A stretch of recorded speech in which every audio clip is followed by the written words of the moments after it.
Puji Tuhan, selamat pagi, salam sejahtera untuk kita semua yang ada di sini. Juga mungkin yang di rumah yang menyaksikan atau mengikuti ibadah secara online. Ada haleluya saudara? Sekali lagi ada haleluya. Berapa banyak yang bersuka cita dan diberkati Tuhan pagi hari ini, amin. Boleh berikan tepuk tangan yang luar biasa buat Tuhan Allah kita. Kita sangat diberkati sekali, kita sangat bersyukur sekali saudara. Satu kesempatan lagi bagi kita untuk bisa bersama-sama memuji dan memuliakan nama Tuhan. Itu semua hanya karena kemurahan Tuhan dalam kehidupan kita, amin. Tuhan kita tidak pernah berubah, Tuhan kita selalu baik dan selalu menyertai kita. Puji nama Tuhan saudara. Tadi kita sudah menikmati Tuhan lewat pujian dan penyembahan. Nah, tiba saatnya kita akan bersama-sama menikmati pribadi Tuhan lewat firman Tuhan. Puji nama Tuhan. Nah saudara, judul khotbah saya pagi hari ini adalah Alkitab dapat dipercaya. Boleh katakan sama-sama saudara, 1, 2, 3. Alkitab dapat dipercaya. Dari judulnya aja, wah ini sesuatu yang menarik saudara ya. Apakah Alkitab benar-benar dapat dipercaya? Atau Alkitab itu hanya berisi tentang cerita-cerita fiksi yang sebenarnya itu tidak nyata, tidak pernah terjadi, itu hanya seperti sebuah dongeng. Nah, kita akan belajar bersama-sama saudara ya. Kita akan buka di ayat pokok kita. Saya rindu kita bangkit berdiri saudara, kita mau baca ayat pokok kita di dalam 2 Petrus pasal yang pertama, ayat 16 sampai ayat yang ke-21. Kita akan baca ini bergantian, nanti saudara baca yang warna hijau gitu ya, hijau ke kuning-kuningan saudara. Saya baca yang warna putih. Demikian bunyi firman Tuhan, 2 Petrus 1 ayat 16 sampai 21. Sebab kami tidak mengikuti dongeng-dongeng isapan jempol manusia, ketika kami memberitahukan kepadamu kuasa dan kedatangan Tuhan kita, Yesus Kristus sebagai Raja. Tetapi kami adalah saksi mata dari kebesarannya saudara. Kami menyaksikan bagaimana ia menerima kehormatan dan kemuliaan dari Allah Bapa. Ketika datang kepadanya suara dari Yang Maha Mulia yang mengatakan, inilah anak yang kukasihi, kepadanya lah aku berkenan. Suara itu kami dengar datang dari sorga ketika kami bersama-sama dengan dia di atas gunung yang kudus. Dengan demikian kami makin diteguhkan oleh firman yang telah disampaikan oleh para nabi. Alangkah baiknya kalau kamu memperhatikannya sama seperti memperhatikan pelita yang bercahaya di tempat yang gelap sampai fajar menyingsing dan bintang timur terbit bersinar di dalam hatimu. Yang terutama harus kamu ketahui ialah bahwa nubuat-nubuat dalam kitab suci tidak boleh ditafsirkan menurut kehendak sendiri. Sebab tidak pernah nubuat dihasilkan oleh kehendak manusia, tetapi oleh dorongan Roh Kudus orang-orang berbicara atas nama Allah. Puji nama Tuhan, silakan duduk Bapak Ibu Saudara sekalian. Inilah ayat pokok kita pada saat pagi hari ini saudara ya. Nah, sebelum kita akan membahas ayat ini saudara, ada satu statement yang ingin saya katakan sebelum kita akan melihat ayat ini saudara ya. Nah, saudara, penting bagi kita untuk memiliki nilai yang benar, yang sesuai dengan kebenaran firman Tuhan. Sekali lagi saudara ya, penting bagi kita untuk memiliki nilai yang benar, atau sudut pandang yang benar, atau kalau dalam bahasa Inggrisnya world view. Cara kita memandang sesuatu, cara kita menggunakan kacamata kita dalam kehidupan ini. Ya, penting bagi kita untuk memiliki nilai yang benar yang sesuai dengan kebenaran firman Tuhan. Saya pikir kita semua pasti setuju akan hal ini saudara. Penting bagi kita untuk punya pandangan yang alkitabiah terhadap segala sesuatu di dalam kehidupan ini. Kenapa saudara? Kenapa saya katakan seperti tadi? Karena dunia sedang membombardir kita.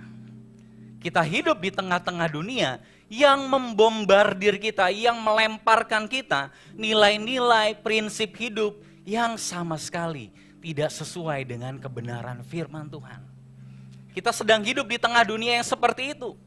di mana cara hidupnya tidak sesuai dengan firman Tuhan, pola pikir banyak orang tidak sesuai dengan firman Tuhan, budaya-budaya atau kebiasaan-kebiasaan yang tidak sesuai dengan firman Tuhan, kita sedang dibombardir oleh hal-hal itu. Contoh saudara, ini saya kutip pernyataan-pernyataan yang cukup terkenal, tapi sebenarnya itu cukup menyesatkan saudara ya.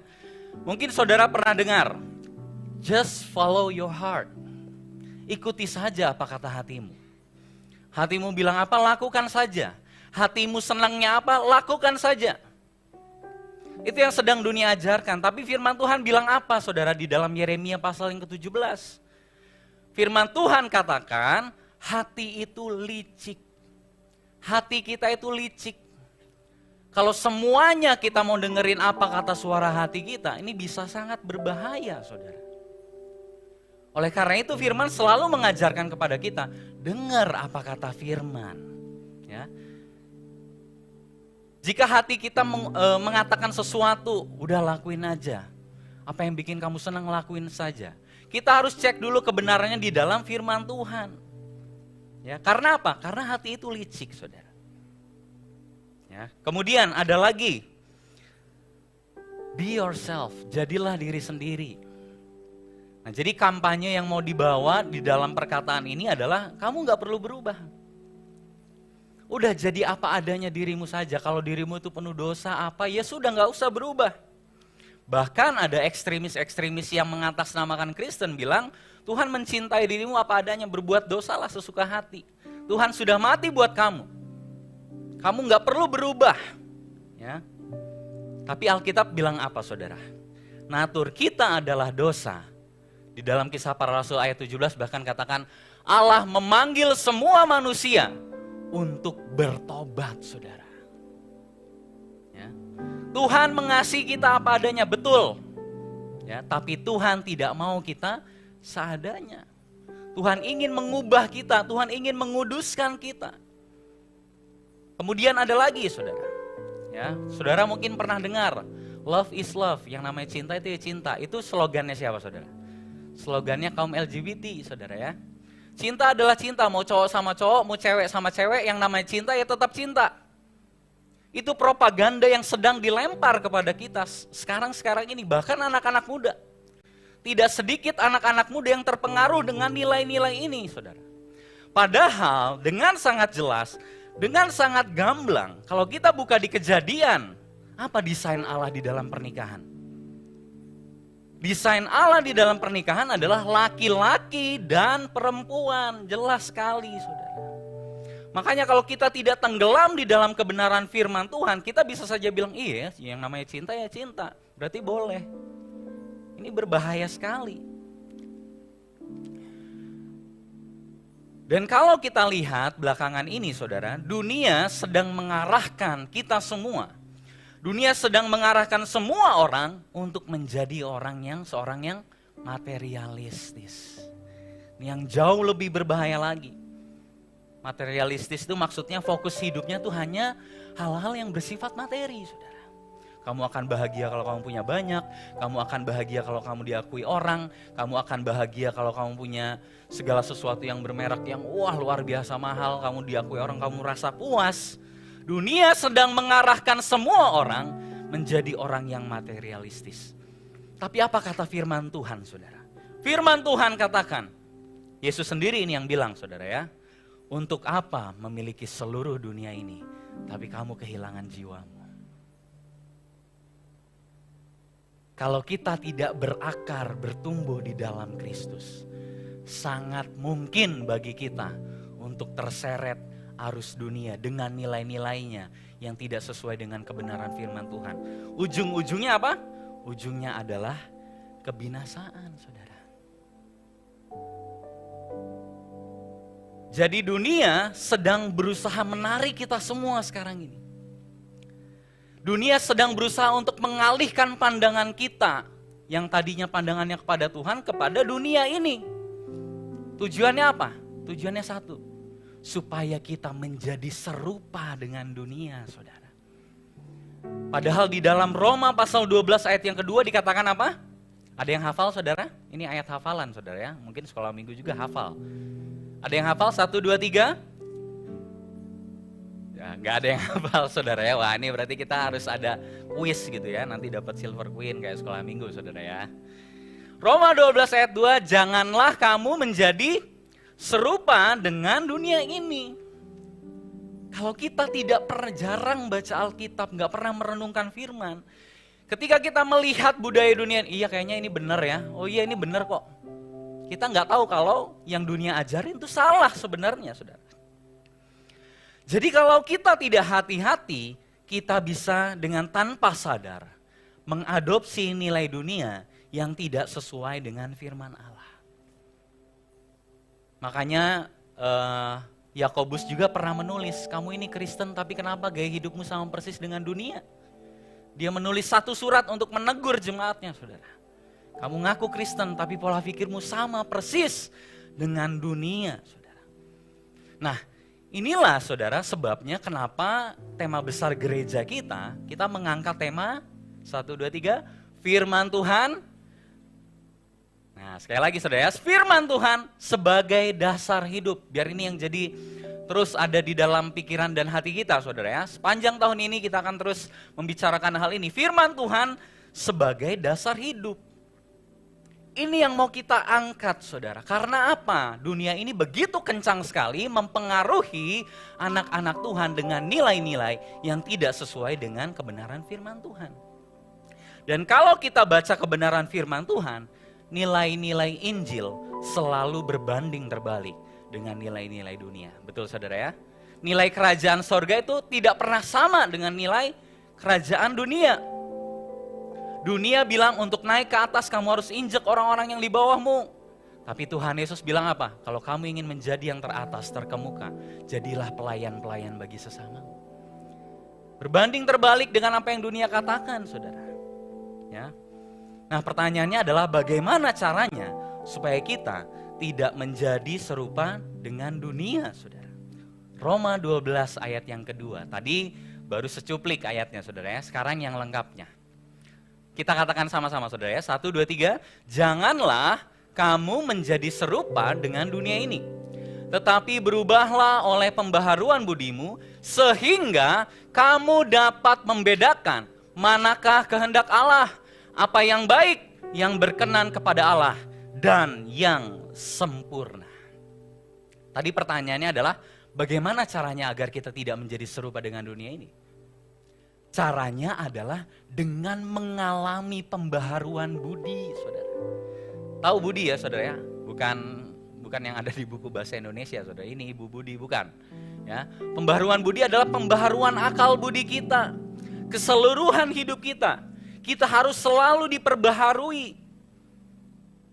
Pertanyaan lanjutannya, bagaimana budi kita atau akal budi kita selalu diperbaharui? Bagaimana caranya, saudara?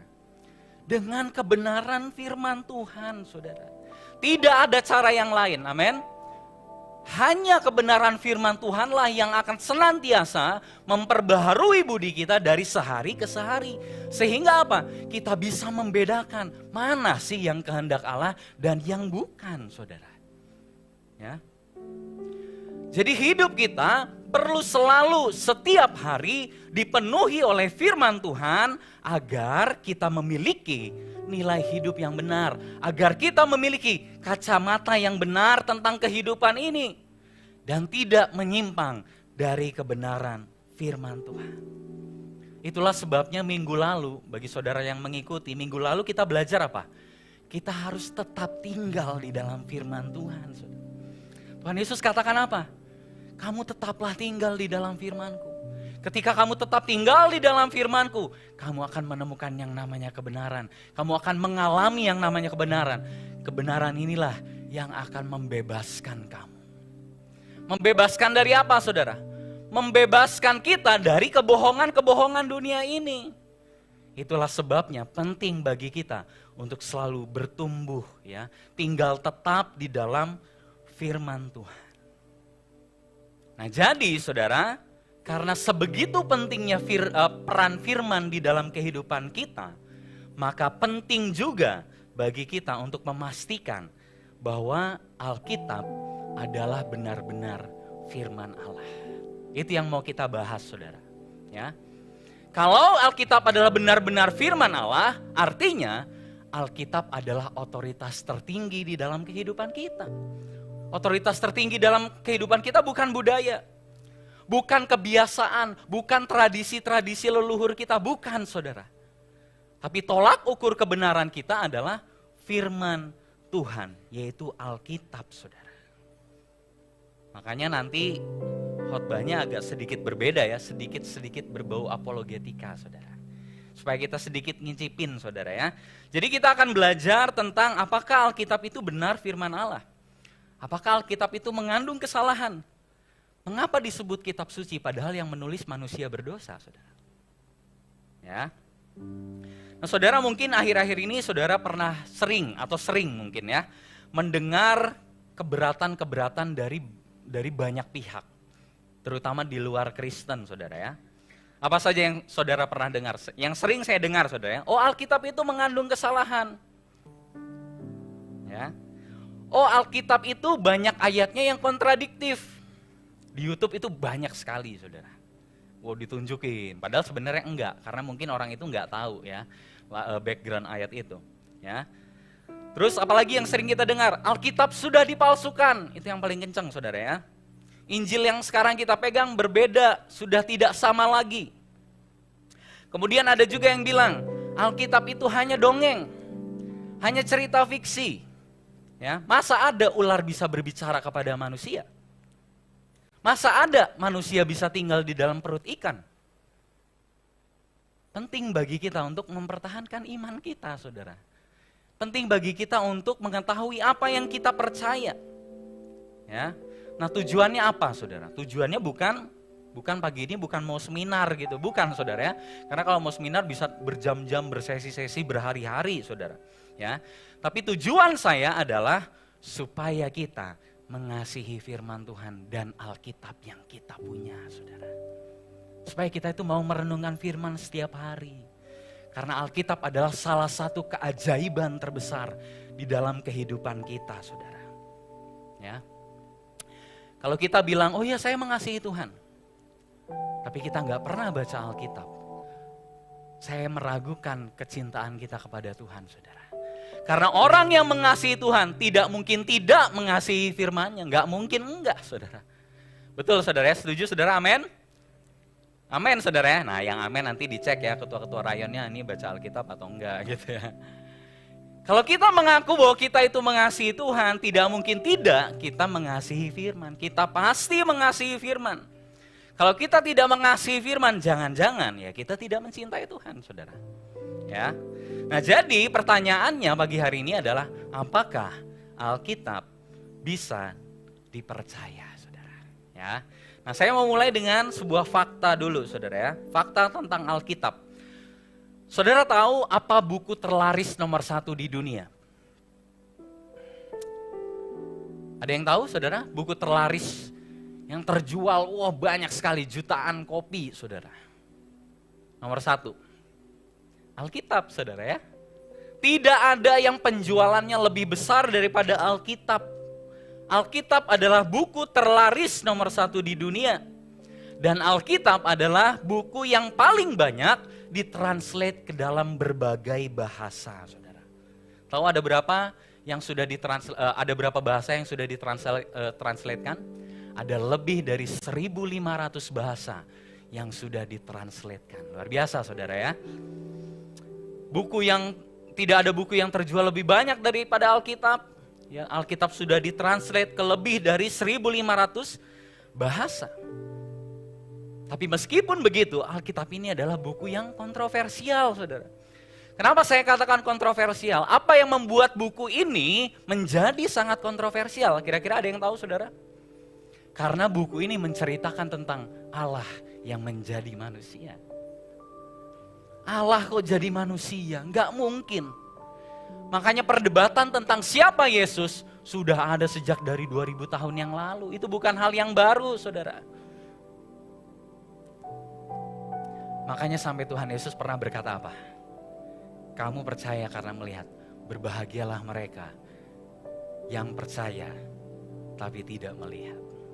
Ya, jadi kalau saudara bisa percaya bahwa Yesus Kristus adalah Tuhan dan Juru Selamat, itu adalah hasil pekerjaan Roh Kudus, saudara. Amin. Ya, buku ini adalah buku yang sangat kontroversial. Tapi buku ini adalah buku yang paling banyak mengubah kehidupan banyak orang, saudara. Ada teroris yang berubah ikut Kristus karena buku ini. Ada pemabuk yang bertobat ikut Kristus karena buku ini, saudara. Tapi di saat yang sama, buku ini berusaha dihancurkan oleh banyak orang. Tapi selama 2000 tahun, saudara, buku ini tetap bertahan. Karena apa? Karena buku ini memang benar-benar firman Tuhan. Amin, saudara? Ya, amin. Nah, Alkitab ada 66 kitab. Ada yang baru tahu, saudara? Kalau nggak percaya dihitungin itunya ya, 1, 2, 3, 4, 5. Perjanjian Lama ada berapa kitab? Anak-anak, 39 kitab, saudara ya. Perjanjian Baru 27 kitab ya. Nah, kita harus tahu hal ini, saudara. Ada 66 kitab. Ada 40 penulis berbeda. Ada yang hakim, ada yang gembala domba. Menarik, saudara ya. Ada yang pemuji, ada raja. Banyak, saudara. Kemudian Alkitab ditulis di dalam 3 bahasa. Ibrani, Yunani, dan bahasa Aram. Ditulis di 3 benua. Ditulis di 13 negara. Dan yang luar biasa, rentang waktunya kitab ini ditulis adalah 1500 tahun, saudara. Tapi yang menarik bukan itu. Yang menarik adalah 40 penulis berbeda, 13 negara, 3 bahasa yang berbeda, 1500 tahun. Menceritakan satu kisah yang sama. Yaitu tentang siapa, saudara? Tentang Yesus Kristus. Bisa enggak 40 penulis berbeda dari beda generasi, katakanlah tulis di gereja ini, ada yang di atas, ada yang di lantai 4, ada yang di lantai 3. Bisa enggak mereka menghasilkan satu kisah yang sama? Enggak mungkin, saudara.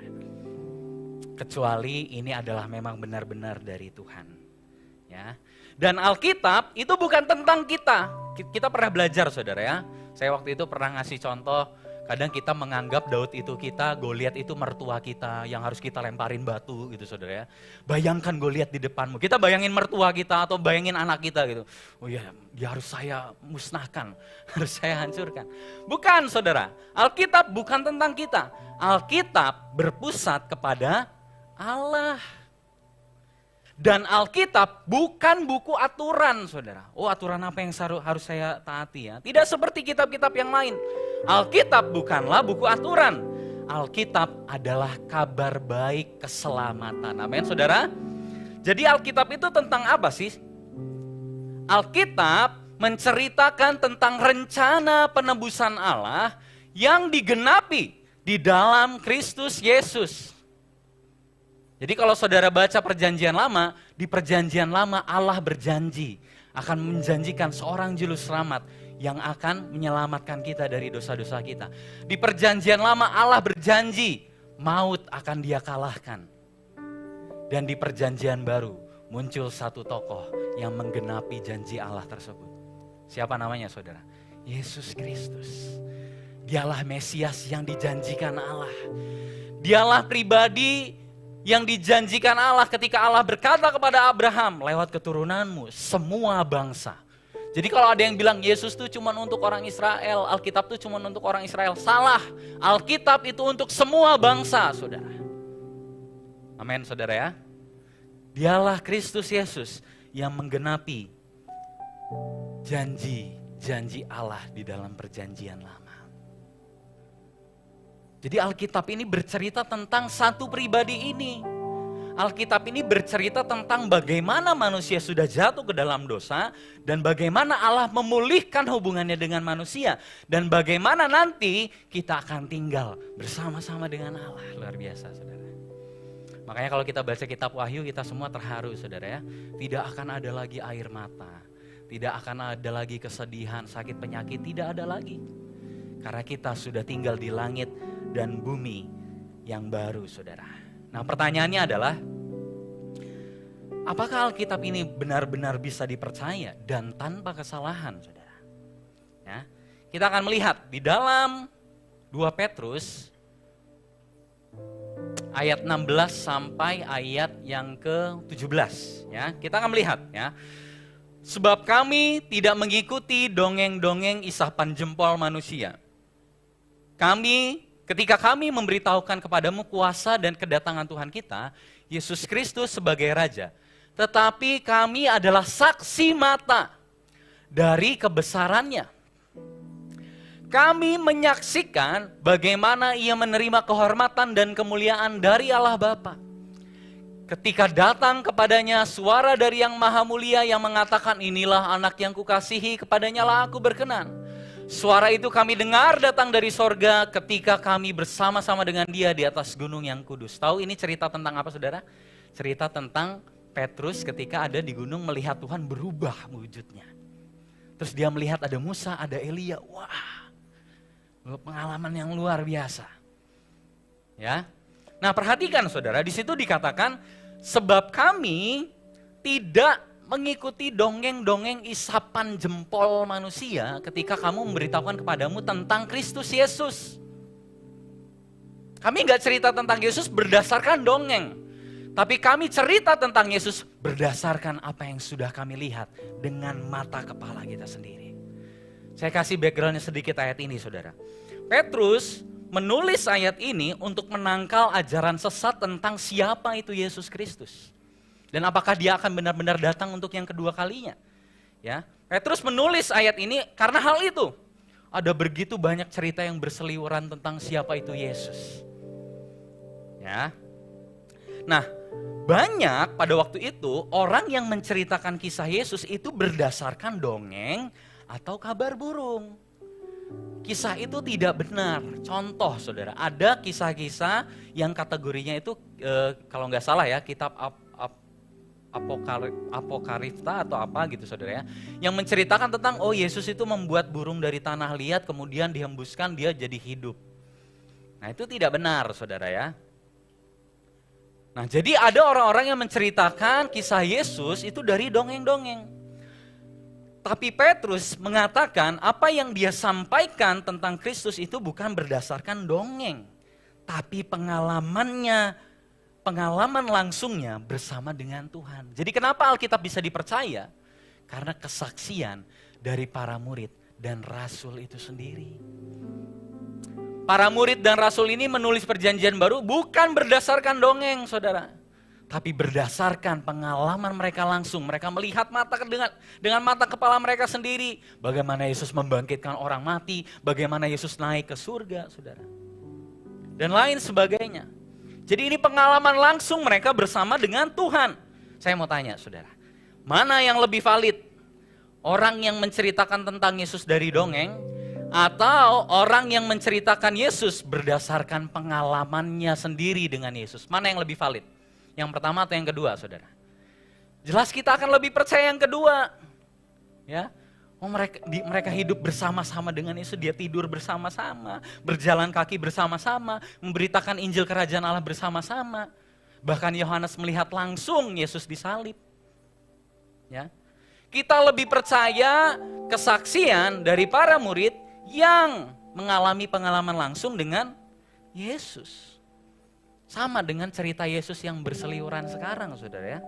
Ada kitab yang mengatakan Yesus itu tidak pernah disalib. Dia diserupakan, dia diangkat sebelum disalib. Ya. Tapi kitab ini baru ada 600 tahun setelah kehidupan Yesus. Sedangkan murid Yesus bilang Yesus itu disalib. Jadi mana yang kita percaya, saudara? Kita percaya omongannya murid Yesus yang bersama-sama dengan dia, atau dengan kitab yang 600 tahun setelah kematian dan kehidupan Yesus yang bilang Yesus itu tidak disalib.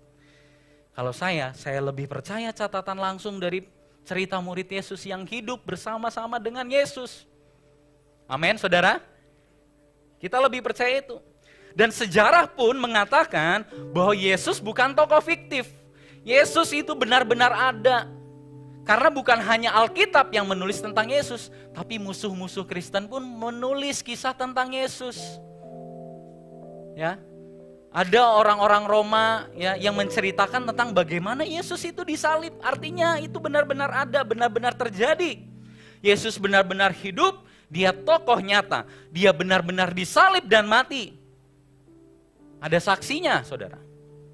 Dan dia benar-benar bangkit, kuburnya kosong. Tahu dari mana? Ada 500 orang yang melihat penampakan Yesus secara tubuh. Ada yang bilang, oh itu sedang berhalusinasi. Ada nggak halusinasi 500 orang secara bersamaan, saudara? Nggak ada, saudara. Ya.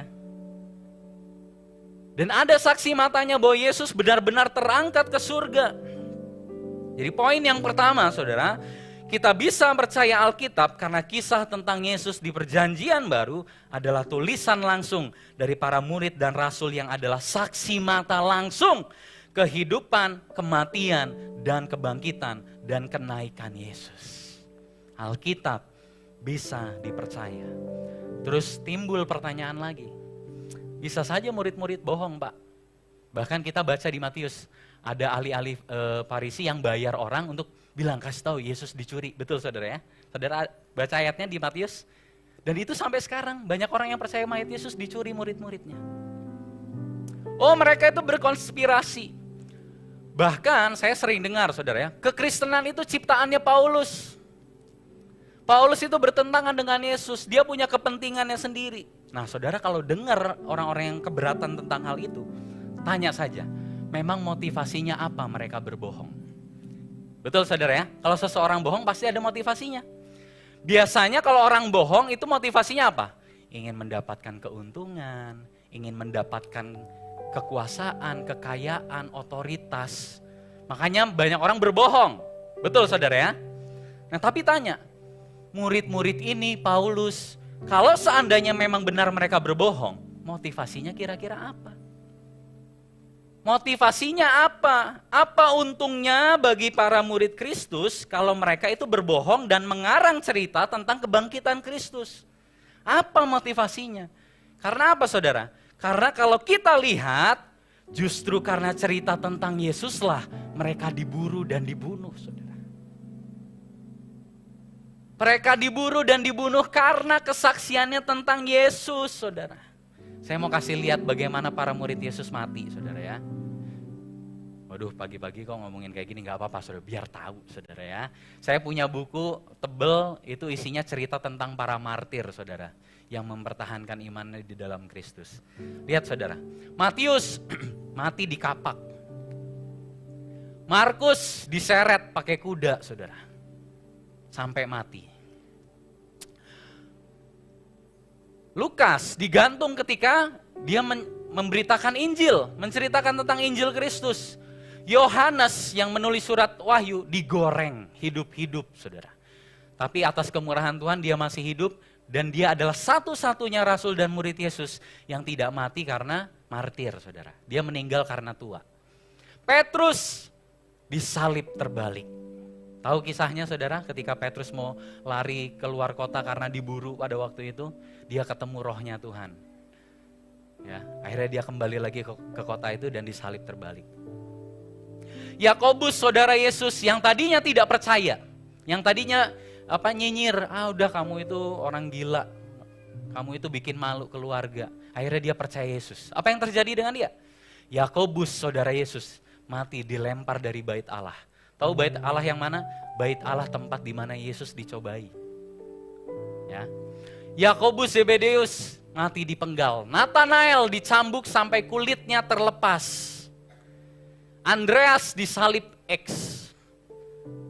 Nah ini ada juga saya ceritanya saudara ya. Ketika Andreas disalib, dia berkata apa saudara?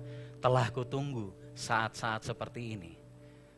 Di mana saya bisa merasakan apa yang Kristus rasakan. Dia berkata seperti itu. Orang-orang ini mati bukan dengan kesedihan, mereka mati dengan sukacita loh saudara. Ya, Thomas yang kita bilang jangan kayak Thomas itu peragu itu, dia pergi ke India untuk memberitakan Injil. Sampai apa? Dilempar ke perapian, tapi nggak mati-mati saudara. Akhirnya ditombak. Matias penggantinya Yudas saudara ya. Dirajam dan dipenggal, dan ada Paulus yang bolak-balik keluar masuk penjara, hampir dilemparin batu, ya kan, sampai dikira mati, dibawa keluar kota, bangkit balik lagi ke kota itu, saudara. Tapi pada akhirnya di zaman Nero dia disiksa dan akhirnya dipenggal. Perhatikan ini saudara, perhatikan. Semua rasul dan murid ini mati karena mereka bersaksi tentang Kristus Yesus.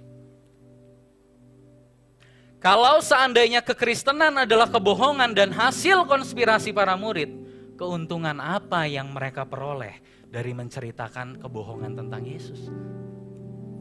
Keuntungan apa yang orang-orang ini peroleh kalau mereka tahu bahwa cerita Yesus itu bohong, saudara? Kenapa mereka mau mati untuk sebuah kebohongan? Mereka diburu, mereka dibunuh, mereka kehilangan keluarga, rumah, pekerjaan. Mereka kehilangan banyak hal karena imannya kepada Yesus. Mereka tidak mendapatkan keuntungan apapun, saudara.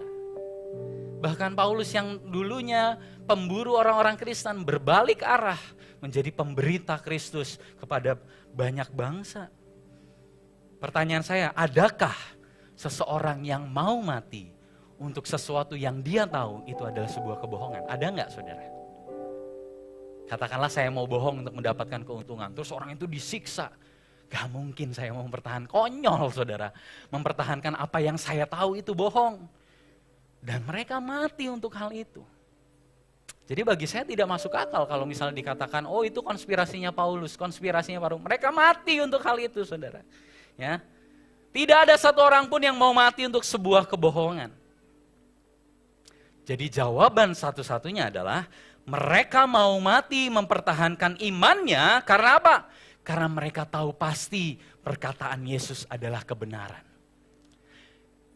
Dan itu diteguhkan lewat apa? Lewat mata kepala mereka sendiri. Yesus bangkit dari maut. Tahukah saudara, Yesus adalah satu-satunya yang memprediksi kematian dan kebangkitannya sendiri. Siapa dia kalau bukan Tuhan, saudara? Ada nggak orang yang bilang nanti saya mati tapi 5 hari lagi saya bangkit? Cuman Yesus, saudara. Yesus bilang saya nanti akan mati tapi 3 hari lagi saya bangkit. Oh tapi orang mati bangkit itu banyak Pak. Lazarus juga kan seperti itu. Lazarus mati bangkit mati lagi. Yesus mati bangkit dan tidak pernah mati. Amin saudara. Yesus mati bangkit nggak mati lagi karena dia Tuhan saudara. Ya. Dan murid-murid Kristus ketika melihat kebangkitan Yesus pada akhirnya percaya dia benar-benar Tuhan. Yakobus saudaranya Yesus bertobat ketika melihat kebangkitan Yesus, saudara. Ya, itu yang pertama.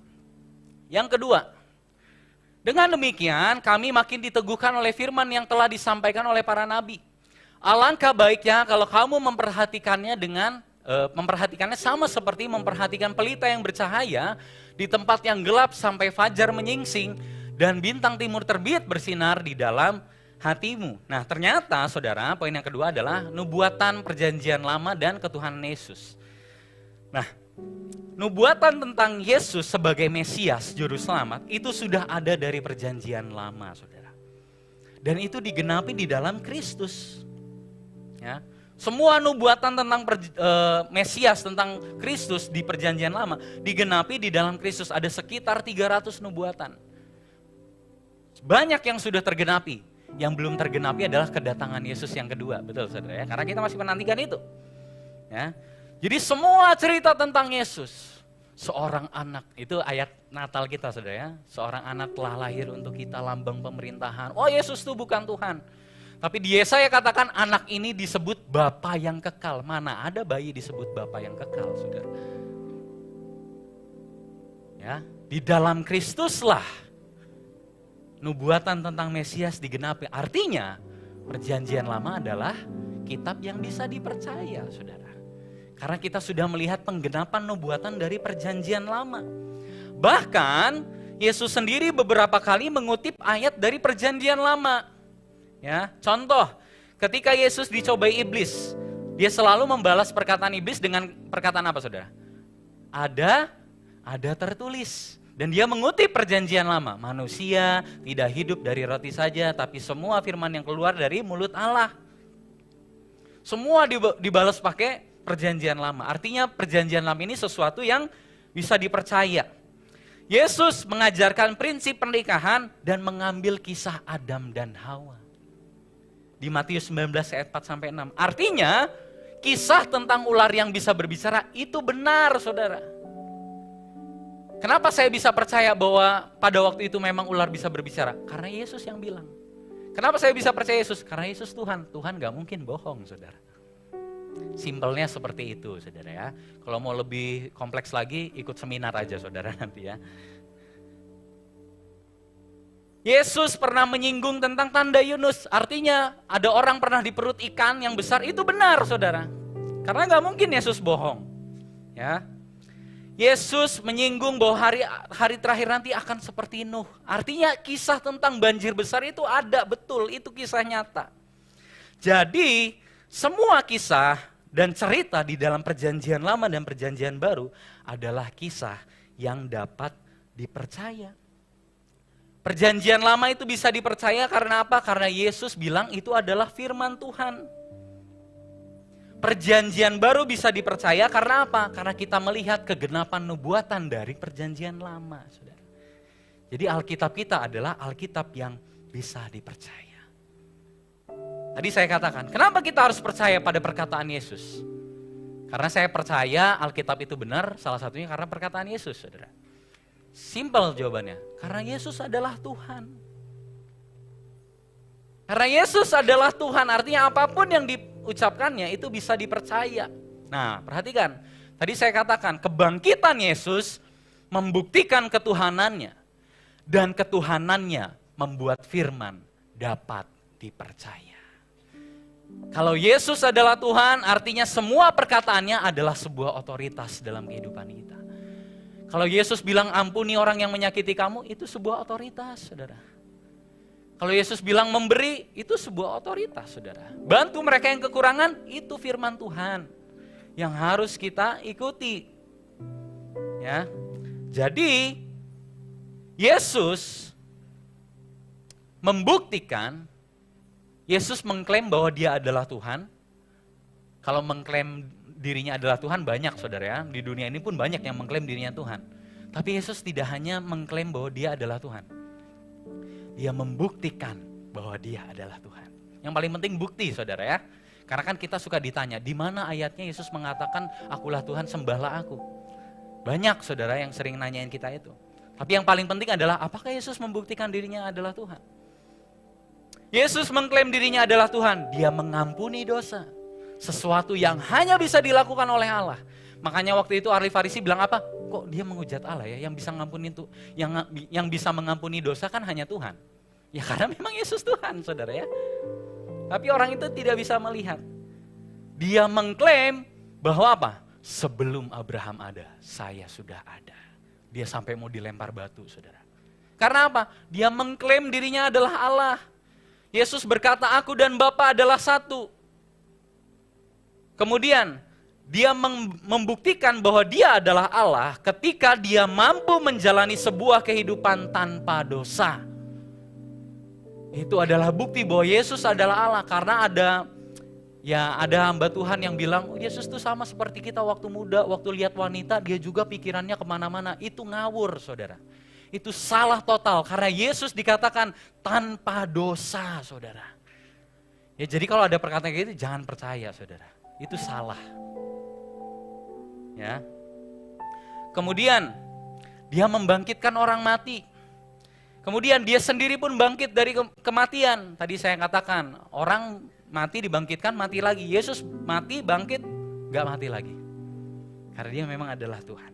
Ya, jadi karena Yesus adalah Tuhan, maka firman-Nya dapat dipercaya dan harus kita taati. Amin, saudara?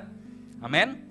Karena Yesus adalah Tuhan, maka Alkitab bisa dipercaya dan tidak mengandung kesalahan. Karena apa? Karena itu adalah firman Tuhan. Tuhan tidak mungkin salah. Ya. Kenapa kita bilang Alkitab bisa dipercaya? Jawaban simpelnya, saudara ya. Sebenarnya kan ada banyak, harus dengan ujian arkeologi, tapi kan nggak mungkin dipaparkan di sini, saudara ya. Simpelnya adalah karena Yesus adalah Tuhan. Dan karena dia Tuhan, apapun yang dia katakan sebagai Tuhan, pasti benar, saudara. Ya, itu poin yang kedua, nubuatan perjanjian lama dan ketuhanan Yesus. Poin yang ketiga, yang terakhir, saudara. Kenapa Alkitab bisa dipercaya? Nah, ayat 20 sampai 21.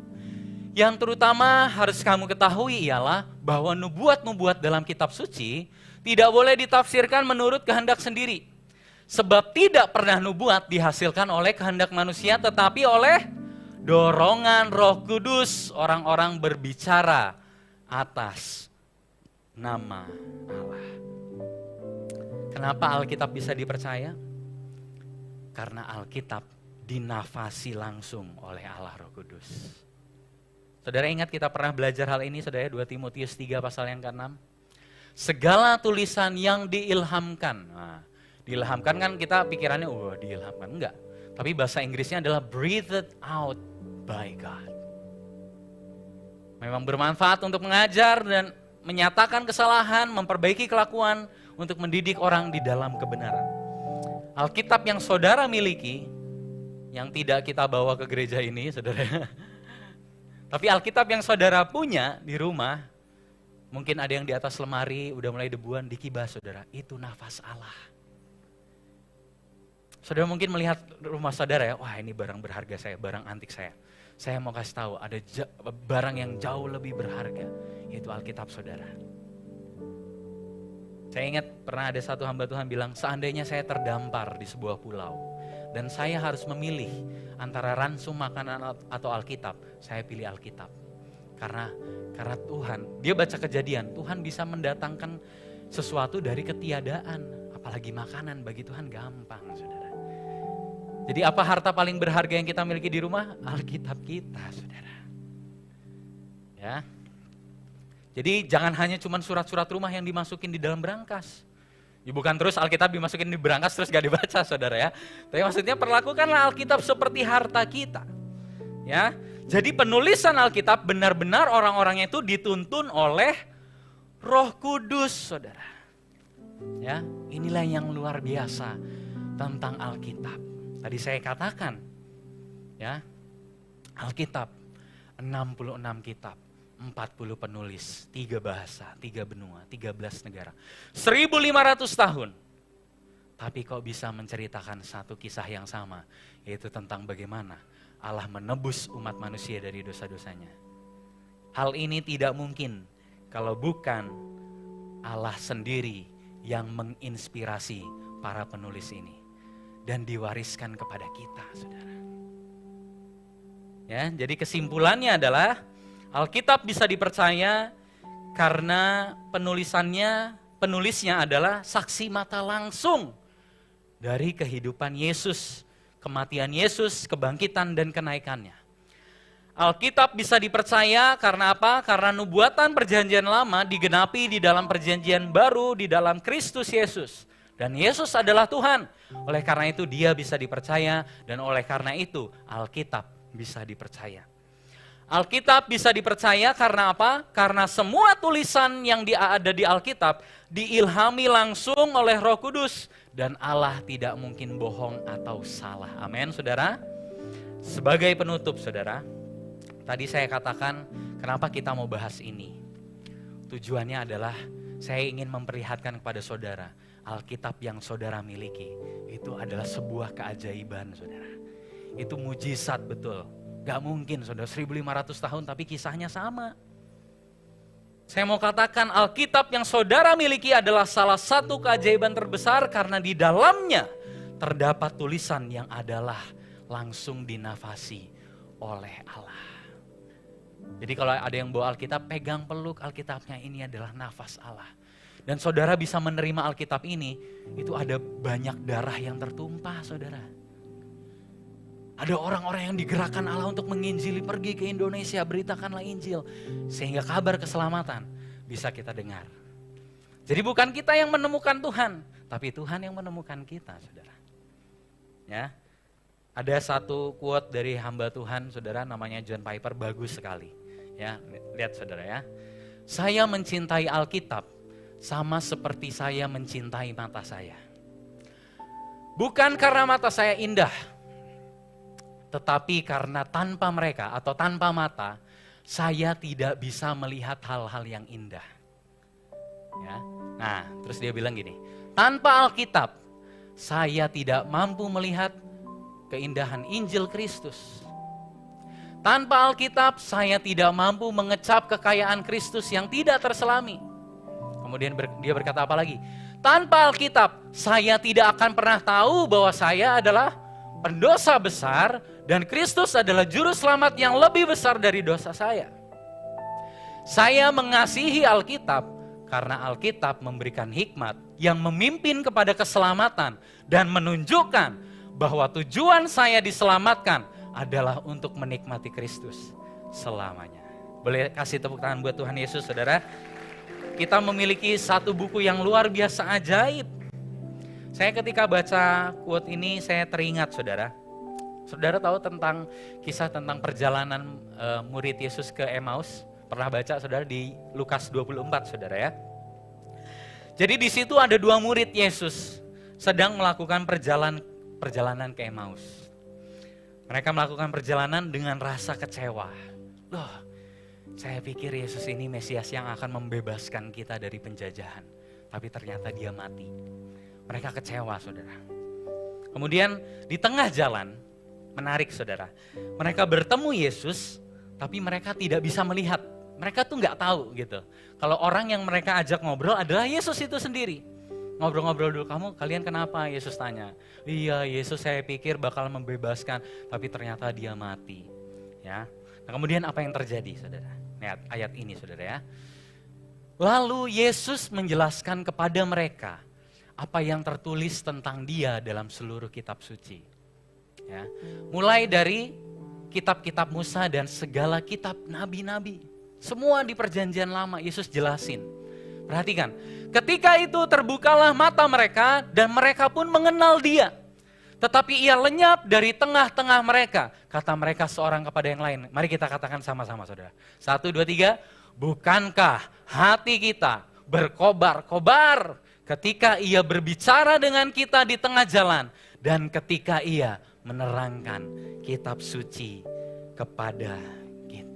Bukankah hati kita berkobar-kobar ketika pada akhirnya Yesus menjelaskan semua yang ditulis di Alkitab itu tentang saya. Ya. Jadi tahukah saudara bahwa Alkitab yang saudara miliki semuanya itu menceritakan tentang satu pribadi, yaitu Yesus Kristus. Dan ketika kita berjumpa dengan Kristus di dalam setiap pembacaan Alkitab kita, maka hati kita akan berkobar-kobar, saudara. Ya. Jadi pagi hari ini, kalau saudara merindukan sebuah transformasi hati yang sangat radikal, saudara rindu mengalami sebuah perubahan total dalam kehidupan saudara. Berjumpalah dengan Kristus setiap hari di dalam perenungan firman Tuhan. Itulah pentingnya baca firman, saudara. Supaya hati kita terus berkobar-kobar karena kita berjumpa dengan Kristus. Berjumpalah dengan Kristus setiap hari di dalam perenungan firman. Berjumpalah dengan Kristus di doa malam. Berjumpalah dengan Kristus di rayon-rayon yang saudara ikuti. Karena apa? Injil adalah kekuatan Allah yang menyelamatkan setiap orang yang percaya. Renungannya cuma satu pagi hari ini. Sudahkah kita benar-benar meluangkan waktu untuk merenungkan firman Tuhan? Yang adalah berisi cerita tentang satu pribadi, yaitu Yesus Kristus. Dan ketika kita bertemu pribadi itu di dalam firman Tuhan yang kita baca, kehidupan kita berubah total. Amin, saudara. Mau baca firman Tuhan setiap hari, saudara? Karena tema kita kan firman sebagai dasar hidup. Tanpa kita baca Alkitab setiap hari, firman Tuhan tidak mungkin menjadi dasar hidup, saudara. Nggak mungkin. Ya. Saudara bisa ikut rayon-rayon, ada rayon yang baca Alkitab setiap hari. Saya juga sendiri dengan teman-teman saya bilang ayo baca Alkitab itu penting. Saya baca Alkitab satu hari cuma satu pasal, saudara. Tapi saya renungkan benar-benar. Ya.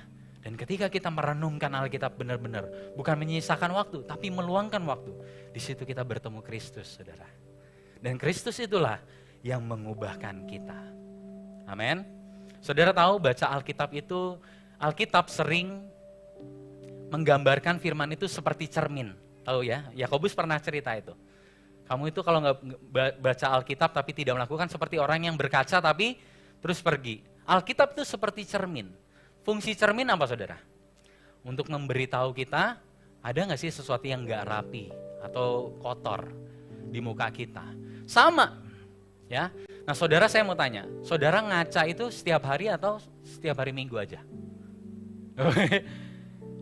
Bayangkan, ya. Saya yakin pasti saudara ngaca setiap hari. Demikian juga dengan firman Tuhan. Bayangkan kalau kita berkaca, baca firman Tuhan, cuman waktu hari Minggu dan waktu kita gini aja buka. Itu pun kadang kita buka Instagram kan, ya, atau buka WhatsApp gitu kan. Bayangkan kalau kita hanya baca firman seminggu sekali, kita sama seperti orang yang ngaca sehari doang. Senin sampai Sabtunya acak-acakan saudara. Makanya baca firman tuh harus setiap hari. Amin. Karena apa? Allah berbicara kepada kita lewat firman Tuhan. Ada anak muda pernah tanya sama saya, kok gimana caranya saya bisa dengar suara Tuhan? Wah luar biasa ya saudara ya. Saya bilang sama dia, kamu buka Alkitabmu, baca keras-keras, kamu dengar suara Tuhan. Kita kan suka banget sama orang yang, saya mendengar suara Tuhan. Wah, Pak Pendeta tolong dong, wah kayak peramal gitu ya. Kalau pendetanya ngutip Alkitab, saya udah tahu itu mah Pak Pendeta. Tapi kalau pendetanya bilang, saya kemarin mimpi tentang kamu, Tuhan bilang sama saya. Wah langsung didengerin saudara. Tapi dia gak pernah mau baca Alkitab. Padahal Tuhan sudah mengatakan semuanya di dalam Alkitab. Bahkan omongan hamba Tuhan pun harus dicek lagi di dalam Alkitab, betul saudara. Karena apa? Alkitab adalah otoritas tertinggi. Jadi banyak orang tersesat karena tidak suka baca firman saudara. Tapi saya yakin dan percaya kita GPD Rungkut adalah orang-orang yang suka baca firman. Amin. Bilang kanan kirinya, baca firman setiap hari ya, jangan hari Minggu karena itu seperti. Mari kita bangkit berdiri saudara ya.